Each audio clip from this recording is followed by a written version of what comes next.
And we're back with Truth Unrestricted, the podcast that's here for the long haul. So, before I get into it today, I want to remind everyone that if anyone has any comments, complaints, concerns, questions about anything we go over on this episode of this podcast, you can send that email to truthunrestricted@gmail.com. And without further ado, we're going to get right into it today. I have a special guest today. Go ahead. Yes. Hello. So yeah, this is Robin Eriksson. To some, I'm known as the Swedish internet terrorist. That's the name. My enemies, I don't like to use that word, but people that dislike me very strongly, they've been giving me that nomer. So yeah, Swedish internet terrorist Robin. Great. Awesome. Well, maybe someday I'll have worked hard enough that I can earn such lofty titles. Um, but yeah, your work online has been mostly in relation to a certain person that we're going to talk about today, primarily. Uh, Jim Stewartson is an online influencer who engages in toxic discourse online. He presents himself as someone who wants to push back against the excesses and unrealities of the right, but then immediately engages in flagrant exaggerations, unproven and unprovable claims, and rage incitement of left-leaning spaces. He divides communities that would otherwise be able to effectively work against misinformation in areas like vaccine misinformation and election denialism. He mixes his doom prophecies with requests for monetary support. His fear-mongering is usually meant to be a placeholder for actual evidence of his claims. He regularly insinuates that his audience is powerless to defeat the oncoming set of problems, and uses this injection of fear to relieve his followers of cash, while never showing any product for their support, except for a new round of fear-inducing content. The current environment, in which the potential problems from a new Trump administration increase anxieties which Jim Stewartson is only too happy to capitalize on. So, just going to pause there. Yeah. You have been a target of Jim Stewartson, and you have targeted him with your content. Have any thoughts first on a brief outlook, a brief look on Jim Stewartson and your experience with him? Okay, so very brief outlook on it. Between 2018 to beginning of 2020-21, I was very into observing QAnon, criticizing QAnon. And when Jim first entered the anti-disinfo community, that was in August 2020. And he came in with a boom. It attracted a fair amount of attention. And so we got to know each other that way. We were on friendly terms in the first couple of months. And then that quickly changed when he started an organization that was called the Thinking Project. Now, that is an entire episode or two episodes by itself. But in short, the purported purpose of the organization was to help family members of people have been falling into QAnon to help their family members to come out. Which, I mean, that's a noble goal. It's very respect worthy. Very quickly, however, it started to look very many aspects of TTP. The Thinking Project started looking a bit fishy. Not everything was the way it appeared. And I saw that within the organization itself, I saw a lot of similarities to what was QAnon. And that gave me cause for concern. So I started looking into it a bit more. And soon enough, I was one of the most vocal and public critics of Jim Stewartson. And that ultimately led to me getting some screenshots from the mod chats in the Discord group they had, which then made it into Vice in an article written by David Gilbert. And long story short, when that happened, I became Jim Stewartson's mortal enemy, and we have been butting heads ever since. That's the short story of it. Right. So that's going to lead right into the comparison today I'm going to make a little bit later in the episode is a direct comparison between Jim Stewartson and Joseph McCarthy. And I hope to make that case very clear. But first, I just want to make sure that everyone kind of understands what Jim Stewartson is, what his main thrust is, because it seems to me that a lot of people sort of follow him. Of the people I follow on Twitter, there's a fair number that also follow him. And to my mind, they're all very reasonable people. It's possible that some follow him just because they want to keep track of him. They want to know what he's saying so that they could be prepared for it, in a way that they're working against disinformation and they see him as a disinformation source. And so therefore they're watching the disinformation at the source, which is something I sometimes do with some people. I don't support everyone I follow on Twitter. No, and also there I have to say, but if you, for someone that's new to Jim Stewartson who hasn't followed him for a longer time and haven't really been paying attention, I can see why people will be inclined to think, yes, this guy's onto something, because he fits into certain fears that you find in the center left. He fits into those fears, and many things he say, I mean, they are right in the part of the picture, but it's when he put everything together and he's creating a narrative of a grand conspiracy, that's where he's posing a danger. Yeah. Yeah. And it's a thing that confuses people who are in these communities that are right now what passes for the left, which is just whatever's against whatever's happening on the right. That's what the left is right now, mostly. So it includes, to a great extent, people in the center who traditionally would have been sort of politically in the center, but if they oppose anything on the right, they're on the left. That's the way that the absolutism and the polarization of this thing has occurred, is that if you're against the right, you're on the left, which is also how in the States, especially in the US, the whole spectrum has shifted to the right, because everything to the left of the right is the left. Doesn't matter where it is. So yeah, it just becomes this thing. If you're opposing Trump and you're looking for allies, I could see how someone could follow him because he does have a large following. He does have a lot of people that listen to him, and maybe they try to engage with that to try to push back harder. You know what I mean? But this is what we need to do right now, is we need to look at the people who muddy the waters in this way. Look at the people who are not useful on the side that's pushing against Trump, because I don't think this should come to a left versus right thing. I think it should come to a sanity versus insanity thing. It should be about usefulness versus not usefulness thing. And I haven't seen a lot of useful things from Trump. There have been, some people want to say he did this right or that right or whatever. Yeah, maybe. But most of it has been very, very not useful, very counter to usefulness. And so I think we need people who are being more useful to push back against the things that aren't useful. And it shouldn't be about politics. It really shouldn't. If you have authoritarianism that's rising, and you have a Donald Trump that's just picking people not based on whether they're good at anything, but based on whether they will be loyal to him, that's not good. And it wouldn't matter if he was on the left. If Trump was all about all the leftist ideas and he was looking to only pick people who were loyal to him to do his leftist views, everyone on the left should also work against him.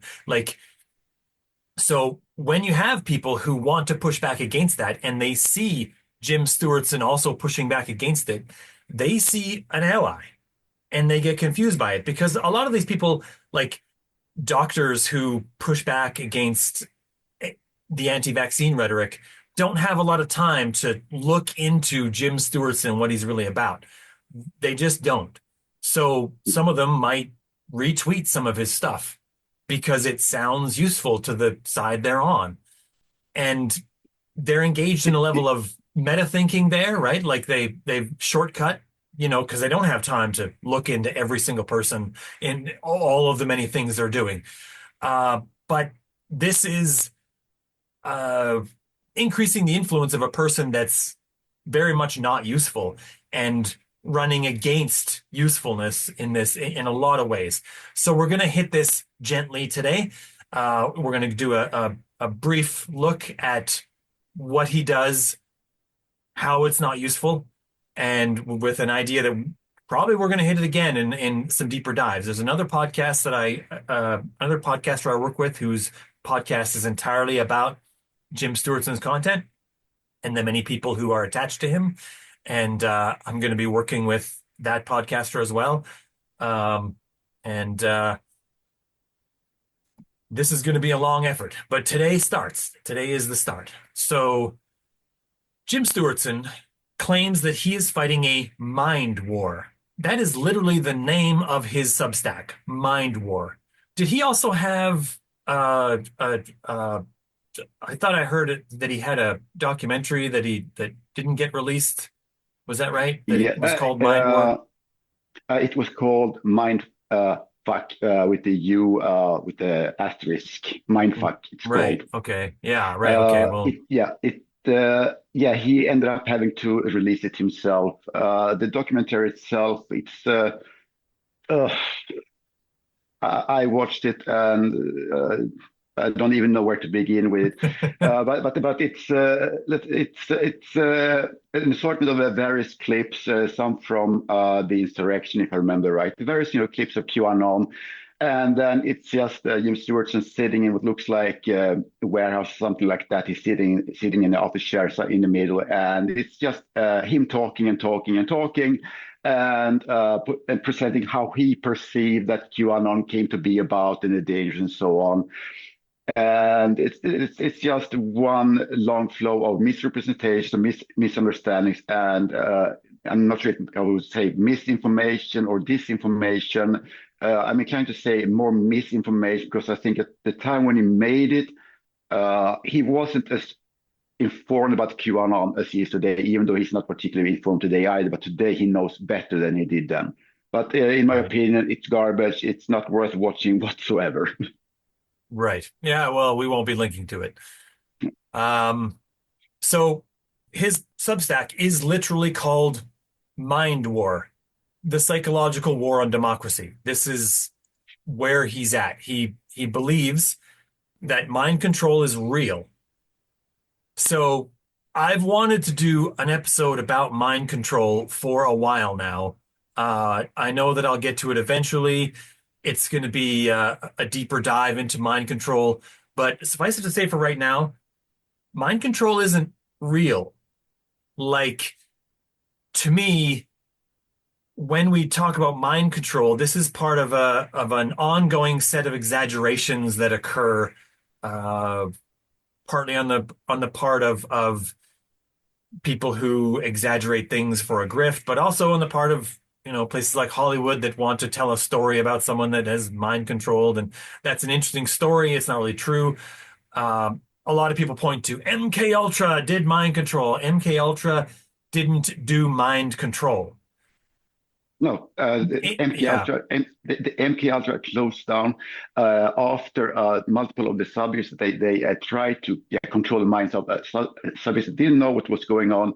The only thing they succeeded in severely damage those people, psychological damage, in yes, some cases life-lasting damage. Not one single time did they actually manage to control someone to become an assassin or anything like that. It was a complete flop from that perspective. yeah, But it's constantly a reference in popular culture. We see it again and again, like in Clockwork Orange. Clockwork Orange is heavily influenced by MK Ultra, when you have those scenes where yeah. I don't remember the name of the main character, when he's tied up in the chair and with eyes open, he's forced to Conditioning watch a him to video. do certain things or to not do certain Yeah, things. Yeah, right. yeah, and The and that Go is a ahead. narrative. And that's a narrative that you see in QAnon being using about the people being mind Yeah, controlled, and Jim Stewartson is using the same narrative when he's laying out how Mike Flynn, who is the grand puppet master in his in Stewartson's role, how he controlled people with memes, with video clips, and so on. So it's a direct parallel to Clockwork Orange in many ways. That people believe that it's happening in real. That people are being controlled by video clips they see online and so on. You're not being controlled. Can they eventually have you change your opinion about matters? Of course, it happens all the time. It's no different from sales marketing. You steer people a certain direction, but it's not control. You don't change someone's personality by making them watch videos, especially not as quick and fast as some will claim. Yeah. It's not like you can just hypnotize a person to do this. When I look at mind control, I see what's usually happening, and if in fact, in many cases in the conspiracy sphere, when I see someone use the word control, really they're substituting a different word, which is affect.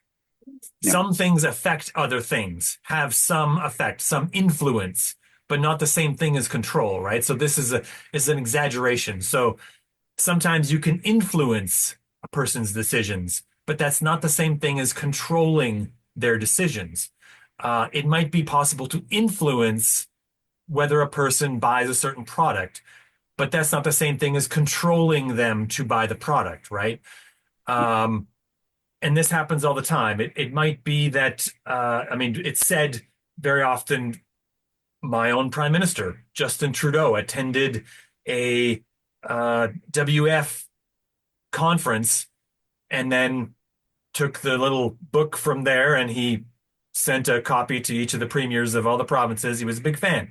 Obviously, something happened there affected Justin Trudeau, but it's not like he went there and they controlled him. That's a different thing. So this game of exaggeration is constantly played by the people who are looking to exaggerate reality for their own story that they're trying to tell.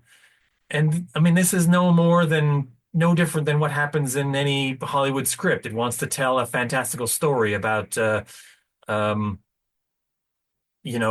political thriller about, the Manchurian Candidate. You have a person that's mind controlled. They have complete control over all the decisions a person does, but that's not real. That's just a Hollywood story. That's not how it works.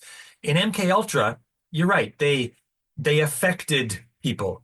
They jarred them loose from their position. They did discombobulate them. They greatly traumatized them. But this wasn't leading to mind control. This was, they had a hope that they might, which was also awful, and they probably should have thought better of this. But we don't get to make their decisions for them. But they didn't ever control anyone. They didn't ever get anyone to become an assassin. They didn't ever, achieve any of the goals that they had in mind. It just led to a lot of terrible outcomes for the people that they experimented on. And we know about MK Ultra. We have the documents. We went through them. It doesn't, there aren't any signs that any are like missing. There's a couple pieces that are yet edited out. There's some parts that are still unknown, but they're like little bits of paragraphs and this sentence here or that person there to protect them. And it's not that we have entire sections of it that, the conspiracy world would like to say that, oh yeah, but there's parts of it that were successful and that we don't know about. That's fiction. They have no proof of it. It's just something they make up that might be true in their minds. And they make it up so that it, can support the idea they have that these terrible things are happening. There's no proof of it. And that's what you really need is proof. So that's enough of mind control. Mind control isn't real. No one has ever successfully done it. It's just, we need to put that one to bed. So another claim that he makes is that Russians are in control of the US government, and the exact amount of control the Russians have is always left to the audience to interpret. Yeah, and of course, Yeah, there it's quite easy to make that argument because I mean, inarguably, I mean, Russia have been exerting influence over U.S. politicians right. one way or another. I don't remember which year it was, but it was one year when there was a delegation, I think 6 or 7 U.S. Senators or congressmen, women that went to Russia for the 4th of July. Of all bloody days, they were in Russia. Yeah, that's interesting. Which is, I mean, that's a horrible look. And I mean, what drove them to think, oh yeah, this is a great idea. We're going to be in Russia for 4th of July. I mean, that's just no, guys. Of all the days as an American, you decide to go to Russia in an official capacity of sorts. You choose 4th of July.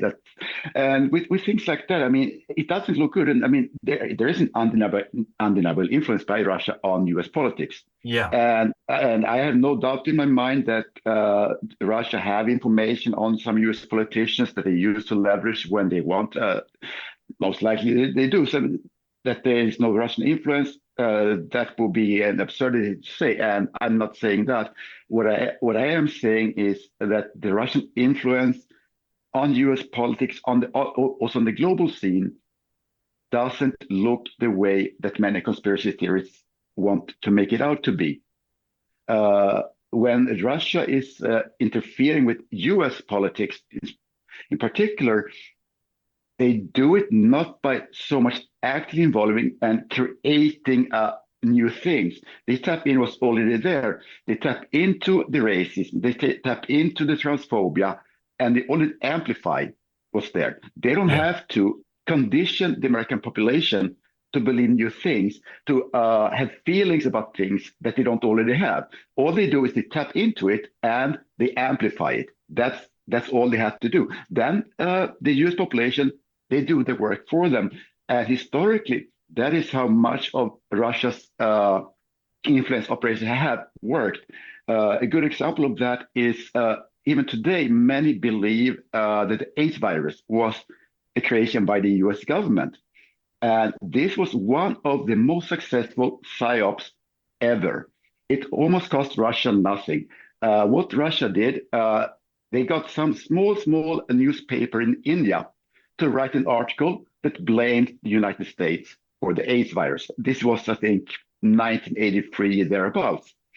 And from that little article, it propagated itself. First, it was propagated into Afghan news, and then it hit the global scene. And that was a manufactured lie, manufactured by the KGB, that has hit the world. And still to this day, we are dealing with the aftermath from it, because there's still a lot of people that are denying this, either they say that it's manufactured, some are denying the existence of the virus. I mean, you have all kinds of experiences around it, but they all trace back to this one article that cost Russian intelligence services next to nothing. And that is how they operate. They just plot Yeah. little seeds, and with a bit of luck, it explodes and it grows everywhere. Yeah. That's all they have to do. And they're, in one way, I'm reluctant to use the word respect, but I can respect the skill that they do operate those things, and especially at such a low cost and effort. Yeah. And that is where Russia is very, very good at what they are doing, because they've been perfecting this since the 40s, 50s, 30s, thereabouts. They have been perfecting it all through the years. And Putin, he has been at KGB, so of course he also knows all those things. Yeah. It's you're right. Russian influence on other nations is troubling and difficult. But again, this is a situation where influence has been elevated and exaggerated to be control, which is not, there's a clear difference between these two things. And Jim Stewartson uses the idea that there are Russian influences to fearmonger, to, push his grift higher, to push his influence higher. And that's not useful. It's No, just it not isn't. useful. No, it isn't. And I remember, I think it was just a few months before Jim Stewartson came into the anti-QAnon scene. There was a study, I can't remember from which group it came, but that study, it really showed that when it came to QAnon, that Russia had been amplifying QAnon content, which again goes with what they're doing. They see something Yeah. that's already there and they jump onto it, and they can do it at a very low cost. I mean, just get some Twitter bots and whatnot, and have them tweet out conspiracy theories that align with what QAnon is saying. That's all what's needed, and that is very well documented, and no one would dispute that, except maybe Jim Stewartson, because that Russia will be operating in that way. That doesn't go in line with his narrative, where Flynn and Russia are directly behind QAnon itself, that Yeah. they are Q. So he don't like for that report. That is not convenient to him, even though it is as factual as it can be. But it contradicts his narrative, so he's been ignoring that one. Right. Yeah, that's typical of conspiracist influencers, is to ignore the pieces that are inconvenient for them. Yeah. So another claim that he has that go along with the other claims is that QAnon as a phenomenon was a psyop that was perpetrated on the world by the US military. So this is a little bit nebulous because the exact shape and nature of the involvement of the US military is left to the reader's imagination. Again, just like other claims he has. But this invokes a thing that I call on this podcast Schrodinger's meaning, in which Stewartson can claim to one audience that he didn't actually say that the US military was involved, while constantly insinuating to another audience that the participation of people like General Mike Flynn, former national security advisor to Trump during Trump's first term, it means exactly that. How do you say that this, I think Flynn is a 3-star general. I'll have to double check that, but he's not he's a lieutenant general. Lieutenant general. Okay, right, Yeah. but he's and is there any stars involved? I don't know. I don't care enough about I don't know. military I know people services, call him but General Mike Flynn, yeah. and so he's a very high-ranking officer in the U.S. military. How you have Well, retired, yes. right, right, but how you have him involved in this without and always insinuating that he's involved in this, he has all these resources with which to do it. Where else would those resources come from except for the U.S. military apparatus, right? If pressed on it, we don't, I've never had the chance to, question Jim about this, but if pressed on it, he would probably insinuate, like a lot of conspiracists do, that, yeah, it's hand wave over it. Oh, he's a general in the U.S. military, has access to, apparatus. He was the national security advisor. There's the NSA has all kinds of things that they're doing behind the scenes somewhere that no one knows about. And in there somewhere is all the things that happen that I'm telling you about right now, which is just a bunch of ad hoc shoot from the hip explanation for things that you have no proof for, which is exactly my point, is that most of the things he says are either unproven or just unprovable. It's just he's telling a story and hoping that people buy it. And some people have. And this whole thing, buying into these unreal stories, this is not useful. We can't allow the sort of the opposite side that's working to fight against the very bad unrealities that are occurring on the right side of the political spectrum. We can't allow the side that's against them to just dive straight into unreality, even if they think it's good to oppose what's happening on the other side, because that's not going to help us. That's just going to be a different set of fictional scenarios that we become wrapped up in. To backtrack very little bit, there are actually, because normally Jim, he's tiptoeing a little bit around on to directly point out that this is U.S. military. He's usually tiptoeing around it. There's a lot of insinuations and so on. But there are cases when he's been very blunt and straight to the point and saying really outright, no, U.S. military is involved in this. And as an example on that, we do have a post from him from, I think, what date do we have today? It's the 7th. So it's going to be a year in 3 days. In December last last year on December 10, he wrote, "I'd like to know if POTUS, SecDef, SecArmy, and Joint Staff are clueless about psychological warfare being conducted on American citizens because U.S. Army PSYOP in Fort Liberty, Bragg in parentheses, is covering it up. When I asked for PSYOP group about QAnon accounts, they follow. I got blocked. Their recruitment videos are nearly indistinguishable from QAnon content, and they have a very sketchy record of hiring. What's going on in North Carolina?" So there he's actually directly pointing the fingers to Fort Bragg, saying that Fort Bragg is directly and unbeknownst to the president, unbeknownst to the Joint of Staff, unbeknownst to everyone except PSYOP group, that they are actively actually operating on behalf, that they are acting as QAnon. He's saying that outright in that one post. So there are instances where he's been that direct and blunt about it. He's directly saying, no, U.S. military, they are doing military operations, PSYOP operation against the U.S. populace. Right.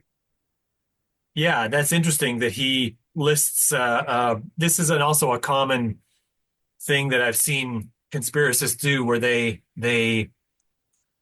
have a general claim that they pepper with a couple very specific things that are meant to be facts connecting them.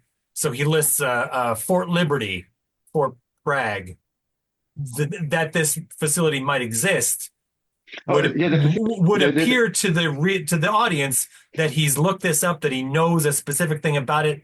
But you still have to trust him that he knows. He's not connected the dots there, that what they're doing at this facility is this PSYOP operation. And this is sort of the mist that comes out that's meant to confuse people about the realness of what he's saying.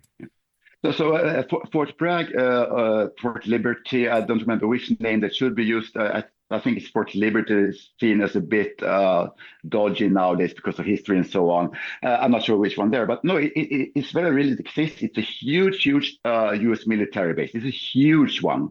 Yeah. So you will have a lot. So you have a lot of U.S. military personnel that are going to be connected, because there are literally tens of thousands of troops, I think, that are stationed there.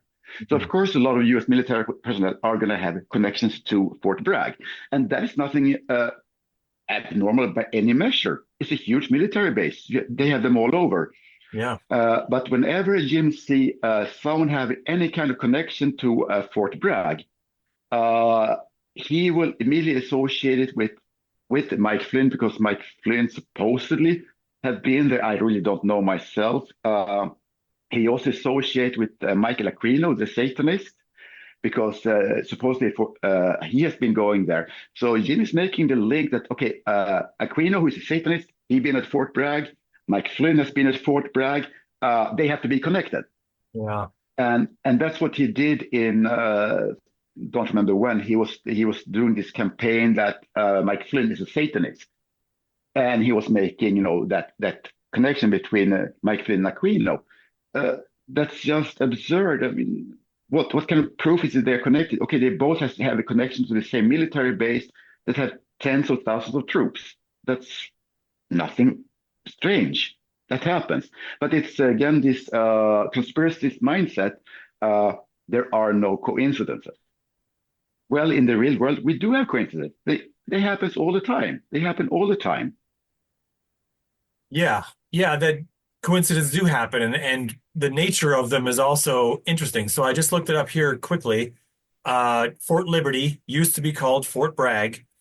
It is one of the largest military installations in the world by population, over 52,000 military personnel. So this is a very large installation. It's been featured in movies. So mentioning it as part of a conspiracy story would get people to immediately understand what it is. It's something about its level of importance. They would recognize it as a recognizable military installation where the U.S. military does operations of some kind. And so that's useful as a sort of a plot point on a conspiracy story. But also, a lot of people have been there, a huge number. I mean, through the years, it's been millions. I mean, I don't know how long Mike Flynn been serving, but I mean, he's been serving probably 4 or 5 decades. He's been serving. there've been millions through Fort Bragg through that period. Must have been. Yeah. So this whole thing, that this loose association of these two guys were both in the army with nothing else, not in the same branch of the military, not in the same division, not in the same platoon. Doesn't have to be. No, They're both in the same army, so that can't be a coincidence. Well, that's the easiest thing. It's like saying two people drove a car. yeah, They both drove Ford pickups. That's not a coincidence that you could use to connect two people as part of a conspiracy of any kind. This madness has to have a stop at some point. So yeah. yeah, the level of coincidence needs to be measured in some way, and we don't have a real way to measure that. There's no real measure here. So moving on. A lot of Stewartson's claims are either demonstrably false, notably ridiculous, completely unprovable, or a combination of these. So we're not going to get into too many more of these claims today. Hopefully another day, or perhaps on the other podcast that the other podcaster I'm going to be working with. 6 Degrees of Stew is the name of that podcast. But I want to acknowledge that they exist and that many of them are just wrong, and that these are the reasons why I want to put in some effort into pushing back on his influence, because it does become dangerous. It does. So It does. an examination of Stewartson's rhetorical stance and style has led me to directly compare Stewartson to Joseph McCarthy, as I said before. For anyone who's not familiar or has forgotten, Joe McCarthy was a U.S. senator from Wisconsin who led the House Un-American Committee in the early 1950s. McCarthy used the threat of communist influence in the U.S. military and government to remove opponents and attempt to reshape the American administrative and military apparatuses, or I don't know, maybe that's apparati. I've never had to use that word in the plural. Apparatus.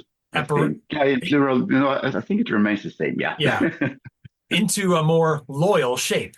That loyalty being one that apparently only he alone was able to properly determine.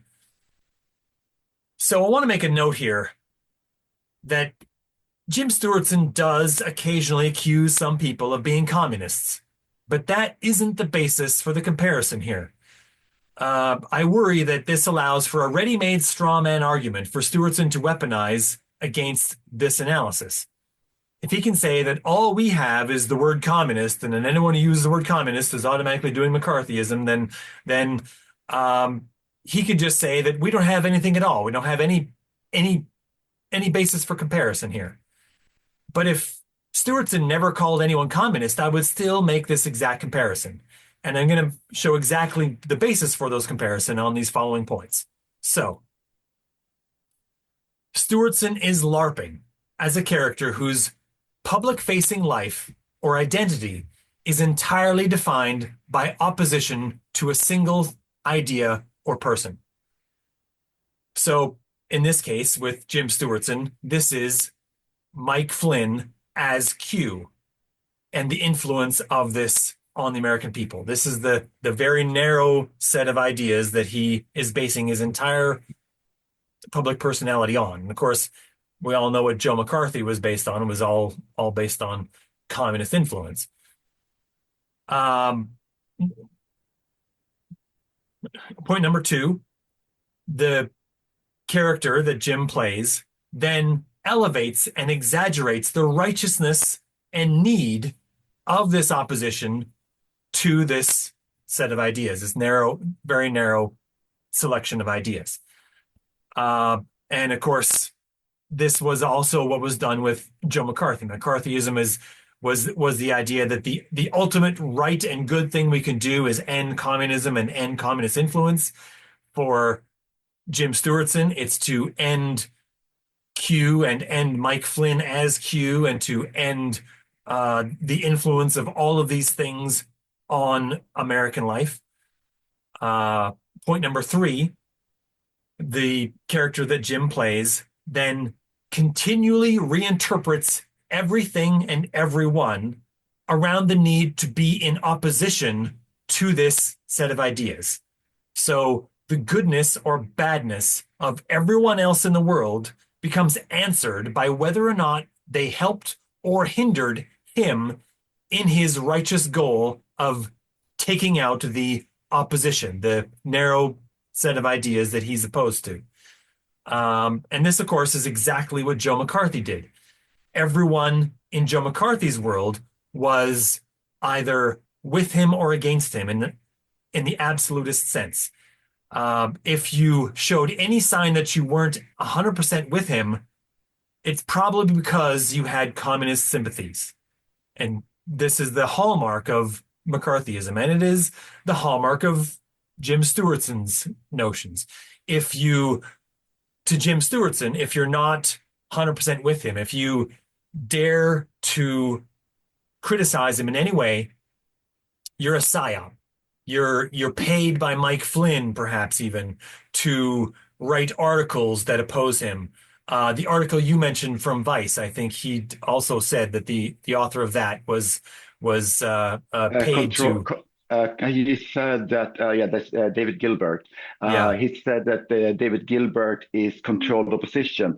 And yeah, so yeah, that again goes back to the TTP days. And something that ties in with what you've been saying now is, yeah, Jim Stewartson complaining about psyops and so on. A quick background.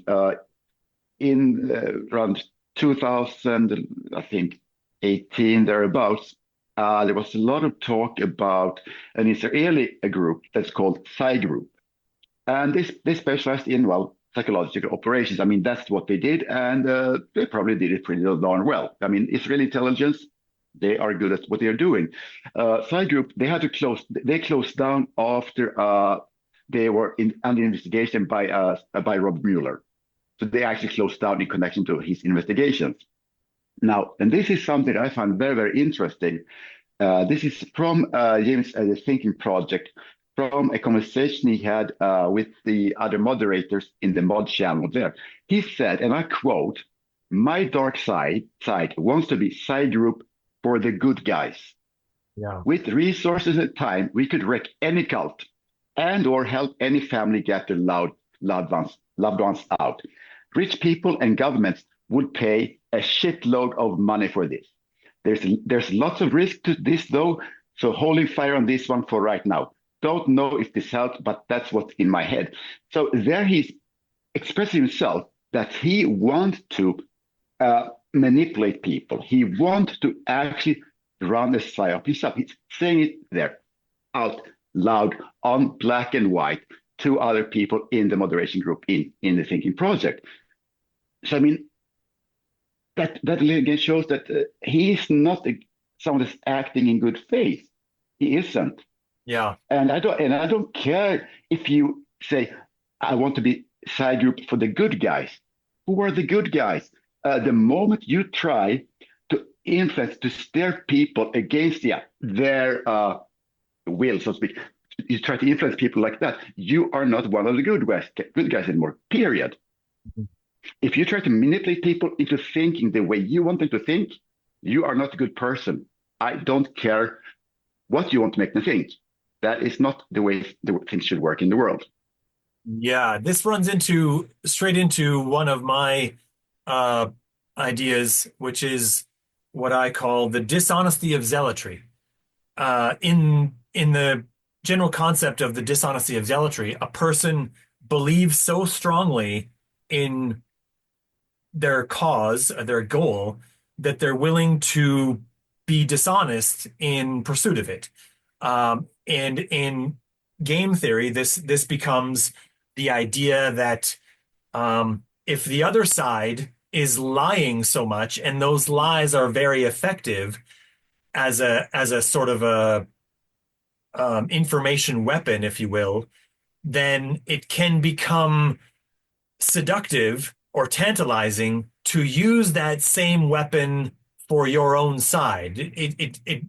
I think some people get confused and start to think that this is like in Jim Stewartson's terms, like an information war, and that lies are weapons in that war. They become like a greater level of armament, and that this essentially becomes like an escalation of rhetorical force in which they're interested in, well, okay, if the other side is willing to use chemical weapons and and we're losing because of it, then at what point do we also use chemical weapons in order to even the playing field, right?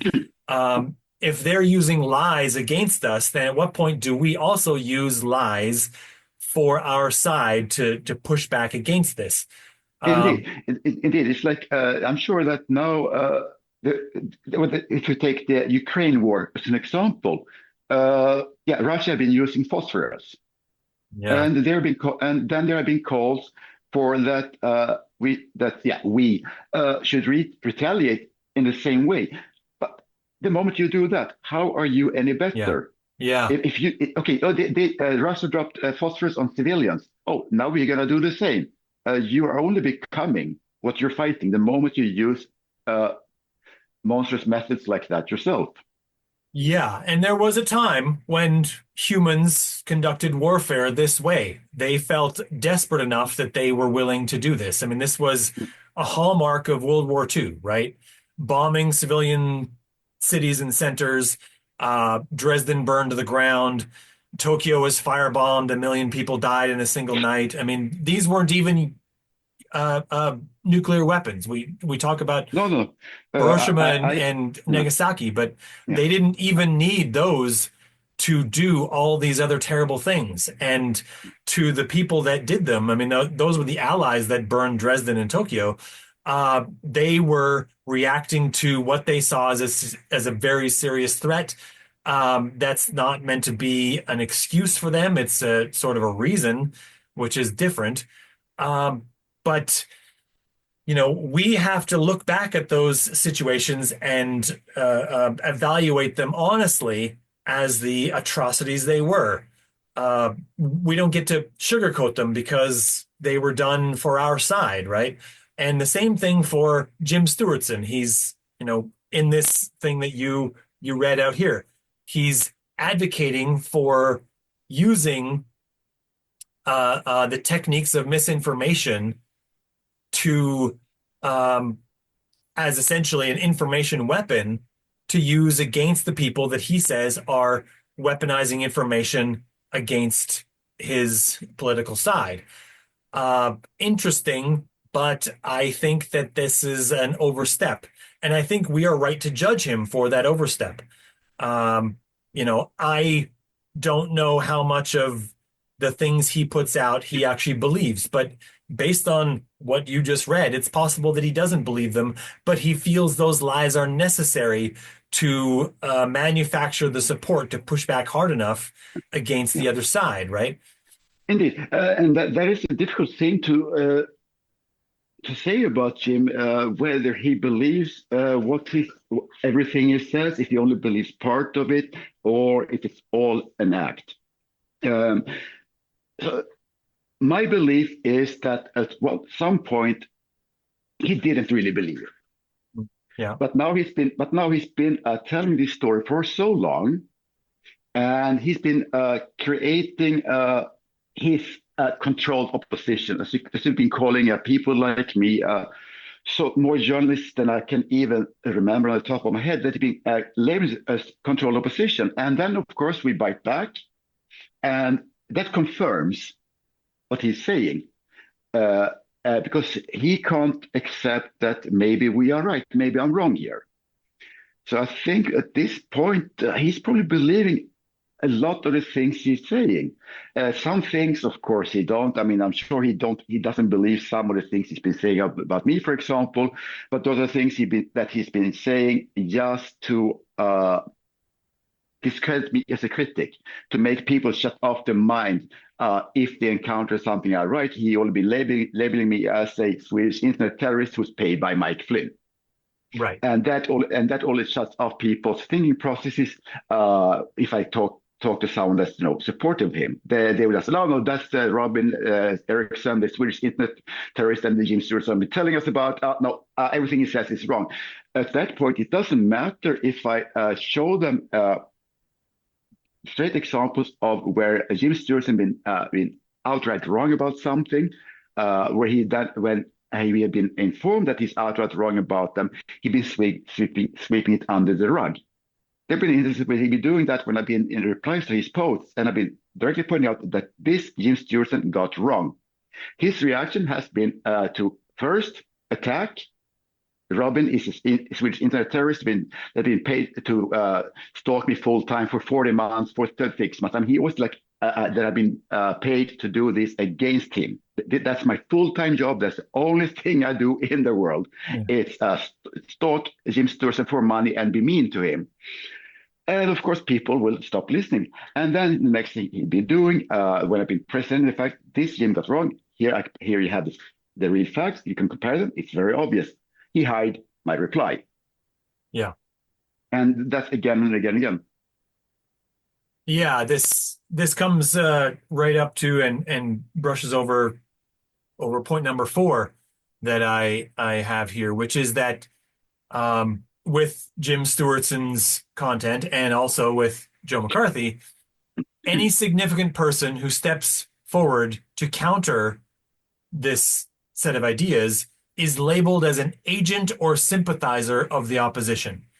And this is very direct and explicit in both Joseph McCarthy's case, where he accused many, many people of being communists, but also in Jim Stewartson, who, as you say, I mean, if anyone goes to Twitter and they go to your account, your pinned tweet is literally a thread of people that Jim Stewartson has attacked. I mean, at some point we'll go through a whole list, but not today. Yeah, that would take several episodes just to go through that. Oh one. Yeah, it is over a dozen people. I think there's 14 people or so on that list. Many of them are well-known journalists, yes, well-known experts in their field. One of the guys. Mark Andre, I forgot his last name, a Canadian just like you. He is one of the foremost, he's a leader when it comes to extremism. He's consulting the Canadian government on it. He is really specialized on terrorism. He knows these things on a great depth. I'm not sure, I can't remember why he's on Jim Stewartson's shit list, but he's there. Mark Andre Argentino, that's his name. He's one. And I mean, I don't think he ever even said something negative about Jim, but for whatever reason, he's on Jim's shit list. And there are so many like him, people are highly respected in their areas of expertise, that they don't align. What they're saying contradicts what Jim is saying. And that's all you need to do to be declared an enemy of his. You don't even have to confront his ideas. Yes, that your ideas are confronting his ideas. That is enough. But then there are also examples like, if you take from BBC, Shayan Sardarizadeh. Sorry, Shayan, I can't pronounce your last name. But last year, maybe a bit of background on Shayan for those that don't know him. Shayan, he's working for BBC, and he is a senior fact checker with them. One of the things that I respect a lot with Shayan is that he will fact check disinformation from both sides equally. Yeah. If something comes from the right, he will fact check it. It can be something in the Israeli conflict. If there's disinformation that favors Palestine, if there's disinformation, he will fact check it. If it's some disinformation that favors Israel, he will fact check it. Yeah, he checks both sides. If it favors Ukraine, he'll fact check it. If it favors Russia, he'll fact check it. I have great respect for him that he's doing it in such an unbiased manner, and that is the way it should be. You shouldn't be afraid of fact checking your own side, with whatever side it is. We joke sometimes that the truth has a left bias, but that's not really true. It's only true because of what the right is doing. But yeah, you're right. Yeah. being unbiased in this, being able to call out your own side, as it were, is yeah, very useful. And that's partly why I do this right now. yeah. Stewartson needs to be checked. Yeah, and to go back to Shayan, because James Stewartson, I mean, he, like most people, used to respect and admire Shayan because of the work he does. He's been doing a lot of important work throughout the years. Yeah. If I remember right, his career really started off with him countering a QAnon disinformation. That's where his career really started to take off, and then it's been heading to where he is now today, and he's fact checking everything. And in the beginning, Jim really appreciated the guy. See here, yeah, here we have a tweet from Jim Stewartson from August 29, 2020. If you're following me, you should be following Shayan. He's my favorite journalist on this subject, QAnon being the subject. Dude proactively finds stuff out and isn't afraid to report it. The hallmarks of a good journalist. I mean, Jim is absolutely right there. Yeah. He's 100% spot on. And in connection with that, he was retweeting a post of Shy, and that is about QAnon. I'm not going to be reading that one. But then fast forward to October 3rd, 3 years later, 2023. Shayan did the absolute deadliest of deadly sins in the world of Jim Stewartson. He openly confronted things Jim have been saying. And oh boy, did Jim's tone change. Yeah. Jim's response to that was to repost Shayan. And in that, Jim wrote, PSA, Shayan is an insufferable, tanky moron who hangs out with my stalkers. That would, for example, be people like me, because me and Shayan are mutuals. He's a mutual with Mike Rothschild, who Jim have a deep, deep hatred for. And he's a mutual with a lot of people that are regularly criticizing Jim Stewartson. Yeah. But in the case of me and Shayan, we have been mutuals, I think, since 2019, 2018. Back in the days when I was still very, very critical of QAnon, and when I did, admittedly, also a lot of trolling of QAnons. We've been mutuals for a long time, predating Jim Stewartson. We didn't know the guy when we started following each other. And that goes for most of the people that he classifies as my stalkers. And anyway, so that was the repost of Shayan. And in that post, Shayan wrote about Jim Stewartson. He included 4 screenshots from Jim Stewartson post. And he wrote 4.3 million views for this thread, a thread by Stewartson, featuring a series of utterly bizarre conspiracy theories about Donald Trump, his lawyer, Alina Habba, and Michael Flynn, which sounds more like the plot of a really bad supernatural horror film than real life. Yeah. And I hope you will be linking that one. They'll be in the show notes. Because the screenshot that Shayan included, what you see there, it is bonkers. It is bonkers. It's how anyone can take that seriously. But yeah, of course, that was a moment when Shayan went from someone that Jim respected, even though he didn't respect him publicly. At least he would respect him in private, I'm sure. But when that happened, he became a tanky moron. And then I think, a bit later, he's been saying that let's see here, that Shayan is a disinformation agent, disguising himself as a debunker, a disinformation agent. Right. One of the most respected people in the field of fact checking from BBC, probably one of the most well-respected news networks, news channels in the world. A disinformation agent? Come on, stop. No, it's just ridiculous. It is. It really is ridiculous. This one here that you had a large number of links of different points, and this one here stood out to me, directly related to what you were talking about, because he mentioned, as you said, on October 3rd, he linked this post and called Shayan Sardarizadeh an insufferable tanky moron, because he'd been fact-checked by him. And then well, okay, he'll find not so much. This year in September, he reposted it again, with just a screenshot of Cheyenne's post, but he said, and this is a quote from Jim Stewartson's tweet. He says, Cheyenne has a habit of jumping in when topics get too close to home because he's either not very bright or he's intentionally cooperating with a long smear campaign to protect Mike Flynn.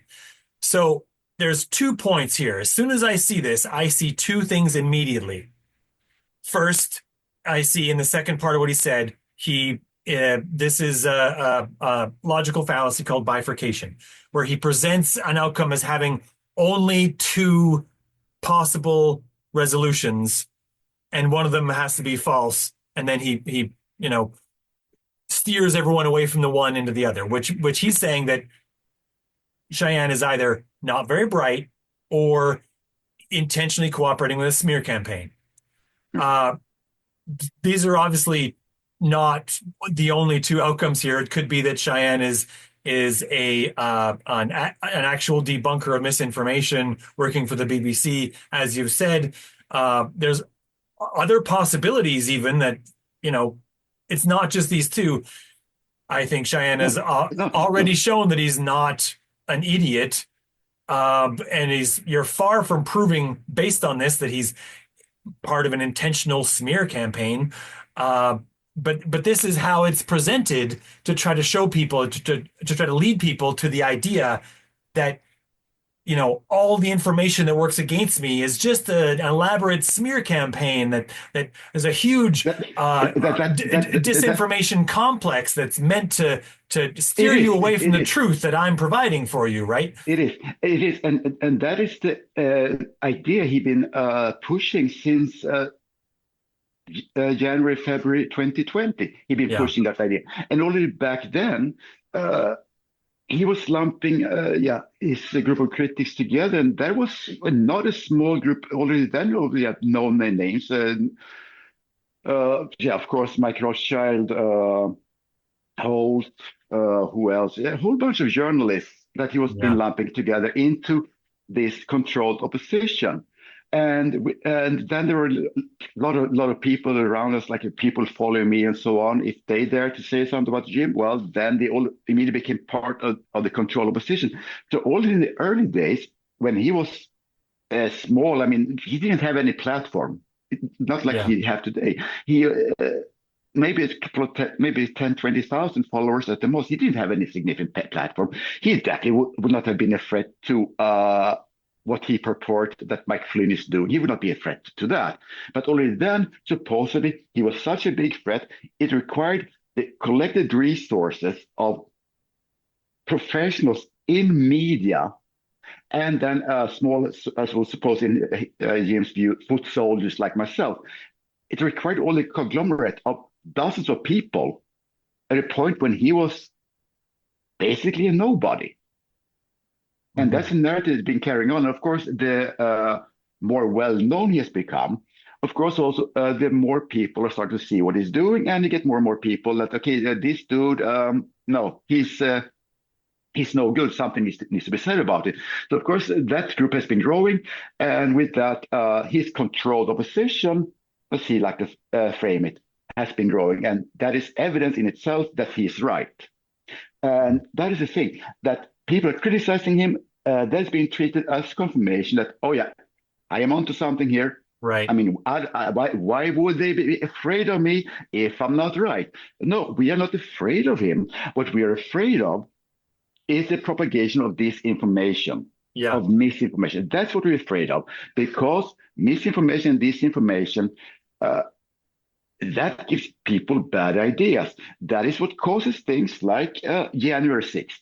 Yeah, right. I mean, and now I don't think, and I hope certainly not, that we won't see a repeat on it from the left. But had we seen those trends that we see now, with especially with the center left, with the conspiracies around the election, I mean, when you look at all the arguments, it's a perfect rehash of what we saw 4 years ago. It's almost a carbon copy. The only difference is that the center left, the left, aren't as heavily indoctrinated as Yet. QAnon and the right was. But we are Yeah. getting there, and we are getting there fast, and we are getting there because of people like Jim Stewartson, yeah, all those people on the left. They are bringing the left here, and that is a danger. Yeah. It's a big danger. Yeah. And you pretty much described my second point that I was going to make, but you didn't say the keyword, so I'm going to go over it anyway. Which is, you're right that he's using the fact that he's being pushed back against, and characterizing that as proof that he's right. So Yeah, he says in yeah, this, that Cheyenne has a habit of jumping in when topics get too close to home. So he doesn't actually say sort of the key phrase, but he does sort of mean the key phrase, which you've people who are in this space have heard a lot, which is over the target. mm, Uh, um, yeah. right, right. So Yeah. the idea is Well, that conspiracists claim a lot is that you're really upset about this. I must be over the target, right? yeah. Like I, I'm getting a I, lot of flack. You only get flack from the anti-aircraft gun when you're at an important target, which yeah. is the metaphor being applied here, but it's not an apt metaphor. You get a lot of flack when you're wrong as well, right? When you're just wrong and dangerously wrong, which doesn't have anything to do with how right you are or how useful what you're saying is.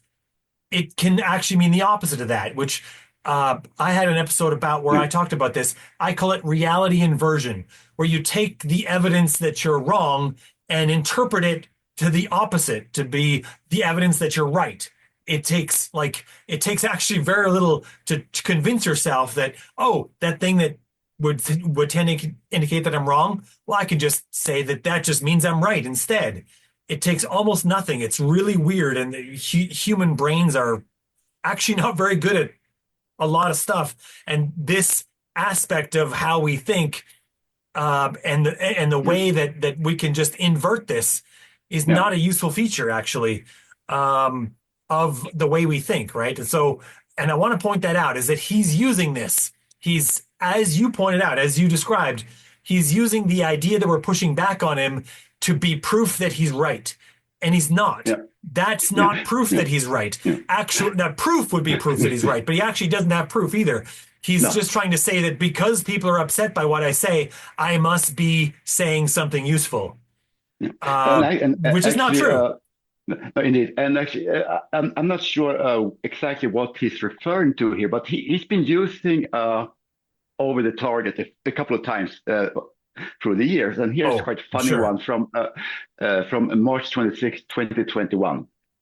So the reason I am in this dumb lol suit, out of all the randoms on Twitter, is two things. One, I'm 100% over the target. Yeah. Two, this is part of a crazy op that includes a whole bunch of the people responsible for QAnon and some people who are supposed to be against it. Those some people against it, that would then be people, yeah, like me, the Swedish internet terrorist, because I mean that's where I built my reputation on Twitter, was by being anti-Q, and all other people that criticizing them.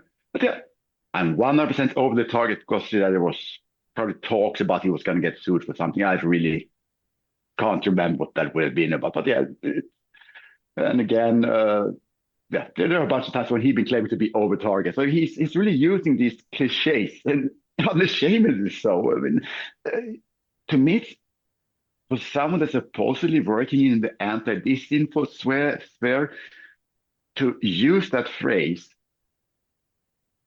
unironically, Yeah. I mean, use it and really mean it. What are you doing, man? No, no, no one who's serious in this info use that phrase Yeah. seriously.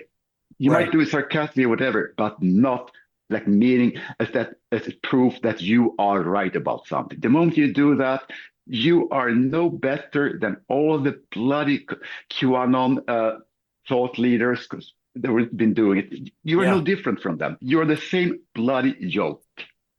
Yeah. And what you mentioned there in that tweet that you just read is also circling back to one of the points I made about the the comparison with McCarthyism, right? Because he's interpreting the fact that you push back on him as that you are not really pushing back against QAnon, because in his interpretation, the only real way to push back against QAnon is to also go along with his ideas, Yeah, right?